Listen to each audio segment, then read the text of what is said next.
Hey, what's going on, everybody? Welcome back to Big Gauchos, the stock and investing show that's completely out of pocket to help put money in your pocket. I'm Tyler, and I'm back with the boy, singular, Big Gaucho David.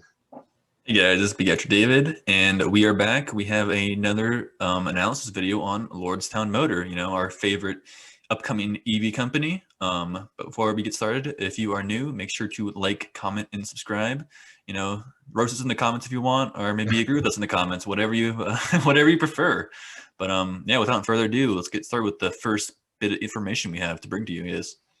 Yes, sir. All right, so we all know Lordstown is a really big company, but parent company of Lordstown that owns 10% is Workhorse. And well, what happens to Workhorse also affects Lordstown, and they have been taking a really big hit because they did not get the USPS contract. What happened was they picked Oshkosh, really bad name. And what happened was that USPS gave them a 50,000 to 165,000 battery electric commission for their vehicles. And honestly, it definitely hurt Workhorse, cut them down by like $30 from their high of $40, and it also brought down Lordstown Motors. But with that being said, they are still two separate companies. Lordstown still has their own endurance and their own manufacturing, and honestly, completely different companies. Just that since they are both EV companies and they're somewhat intertwined, it has hurt them a lot. What are your thoughts, Dave? Yeah, no, it definitely has hurt them because Workhorse has a 10% stake in Lordstown Motor. So I think that was more of an overreaction. If you follow Lordstown Motor, you will have known that their stock dropped from about their 30 high, probably about middle of February now until just recently they are trading at around $17. So this has definitely hurt them a lot. And I think it is more of a fantasy sort of like it shouldn't really play a big deal in the drop, but I think it really did. So buy the dip, buy the dip. Yeah, definitely. Lordstown has a lot of great stuff coming up. They are will be okay. So second part of the news, what do we got? Yeah, so the other reason why Lordstown dropped a lot was because Morgan Stanley came out and they just really hit him with a hammer, honestly.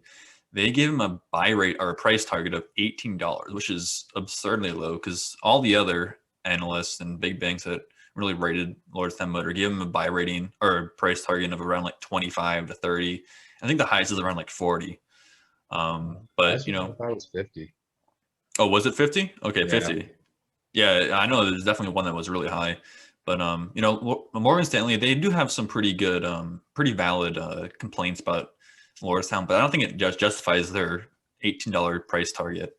So Morgan Stanley said that the company may have a bunch of competition in EV pickups, and they may not be able to produce to the extent that they are need to, and that they're going to have a lot of challenges with distribution, which, all right, that's fair. That's definitely fair. They're a startup company.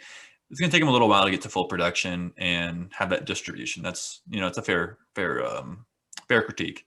And then they also critiqued them on the hub motors, saying that this has never really been tried in a small truck before, which is also true. This is has mostly been used in motorcycles and bicycles. So those are both really fair critiques.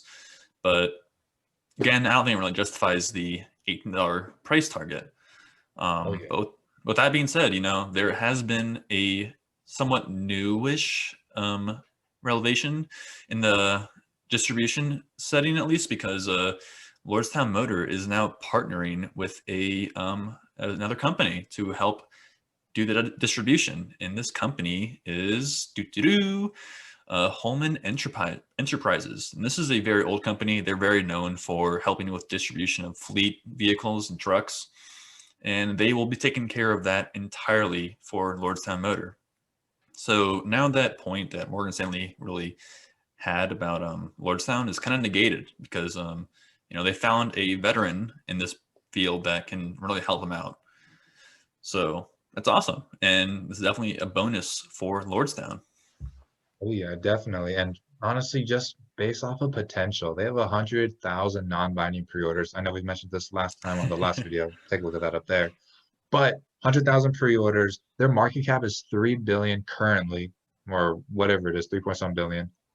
And their projected revenue is supposed to be over the market cap. And I've seen a lot of EV companies that haven't made anything either, and they're widely overvalued compared to Lordstown. So I think this is a great sleeper. And with this new Enterprise Inc. multiple agreement, oh, Holman Enterprises agreement, I think Mhm. this is another box checked off for Lordstown to even make them more desirable for stock buyers. Definitely. But there's this one story that we have to talk about. It's in my opinion, it's going to be a breaking point for Lordstown Motors. So Tyler, want to take it away? Oh yeah. So Lordstown just announced that they made their first beta and they're entering it in the San Filipe 250 race. So basically, it's a 290-mile loop, and this will be done in April 17th. So this is kind of like the first test, like 100% go ahead for Lordstown on their endurance to actually show the people that they have a real viable product, that it's something that can withstand hard climates, and that with their 4 hubs, it'll negate what Morgan Stanley said about it not being tested or maybe not even be viable for commercial use. And I definitely think if they can pull this off, their start price will go up. And what's funny is that on our last video, we talked about how Lordstown's Endurance has a 250-mile battery charge, but in this race is 290. So I guess we're really going to test the limits of their battery as well. Yeah, no, it is definitely true. Yeah, I'm not sure how if they're going to make it the entire way, but I think the main thing that I will be looking at is if the endurance can really show off the traction that it claims to have, and also the torque that the 4 hub motors can really put in. And this Felipe 250, if you're not familiar with it, it's completely off-road. So you're going to be testing like the environments. You're not driving on a nice paved road. It's gonna be bumpy, so it's definitely gonna test it to the limits. And if it performs really well, I think this will cause the Lordstown Motor stock to just jump up in price. But on the other side, if it does bad, it may have some concerns, and it may cause the stock to drop a little bit. That's the name of the game. It's the CEO, Steve Burns. He is playing a very risky game, but I have faith in him. He seems like a very enthusiastic guy, very really knowledgeable about the EV companies that he owns. So I trust in him, and you should trust in him too. Oh yeah, definitely. Steve Burns is very straight to the point, very smart guy. And I like the way he's going about it, showing the people that what they have is something real, something viable. It's not like Nikola saying that, hey, we got this, we'll make fake commercials and just basically fool people to buy into what we have. And I don't doubt why there's a lot of people concerned about Lordstown, because they're the next big kind of like Nikola type company coming out. But with all this like publicity and stunts that they're pulling, I definitely think it shows that they're willing to build the trust with the consumers on top of all of that. So if they can pass that, the sky's the limit. All that's left is finally completing all their manufacturing in their manufacturing plant, and then we're golden. Yeah, exactly. So if this pans out, then 2 of the 3 negatives that Morgan Stanley pointed out are no longer valid. So they should theoretically be up in the 20s again, maybe the high 20s, maybe the 30s. But where they're at right now, I think it's completely undervalued. And if you are confident in the company like I am, you should definitely buy in. This is the perfect time. Oh yeah, definitely. Yeah, Dave. So what are your personal thoughts? Or also for the viewers at home, this is the picture of what the truck will be looking like when it's finally ready for the San Felipe 250 in April 17th. So mark your calendars and be ready to watch that race, or hear about the news after. But yeah, what are your thoughts, Dave?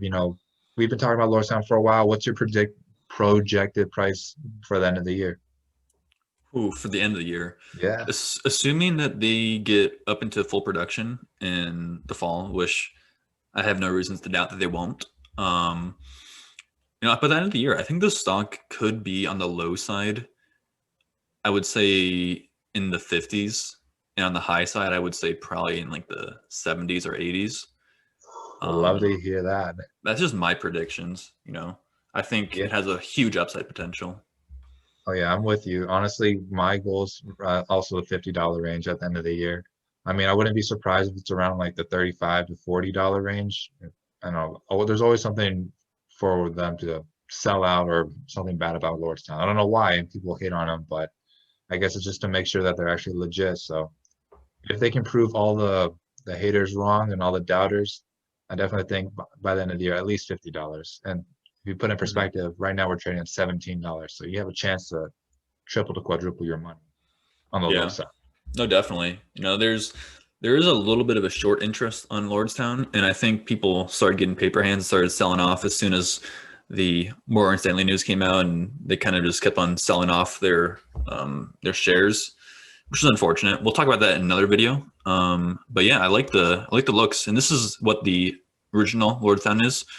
So you can see, like, comparatively to the San Filipe one, the tires are a lot bigger on the San Filipe one, and also they have a wire mesh kind of, or like metal mesh around the inside cabin, just so like if it rolls, the person is okay, Yeah, which is definitely. definitely important. But yeah, I think the truck looks beautiful personally. It's definitely looks like Tron kind of. It reminds me of like the Tron type vibes.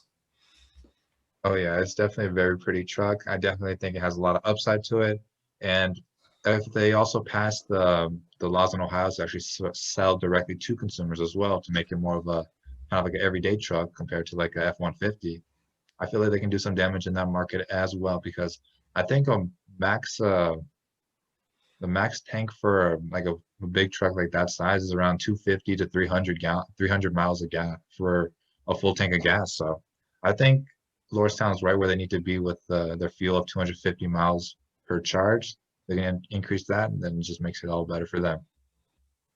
Yeah, and we'll come up with a video comparing the Endurance to the F-150 and also the Cybertruck and other titans in the truck industry to really get a fair comparison. But this is all we wanted to bring you guys today. So thank you very much for sticking with us, and hopefully you enjoy the video.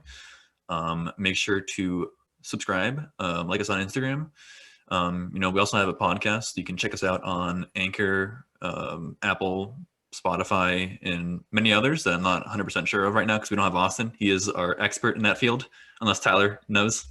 I do not, but quick disclaimer, we are not licensed brokers and everything said on this podcast is our opinions from our experience. We're not liable for any lost gains, but we're liable for all major gains. Investigate the big Gauchos. Catch you next time.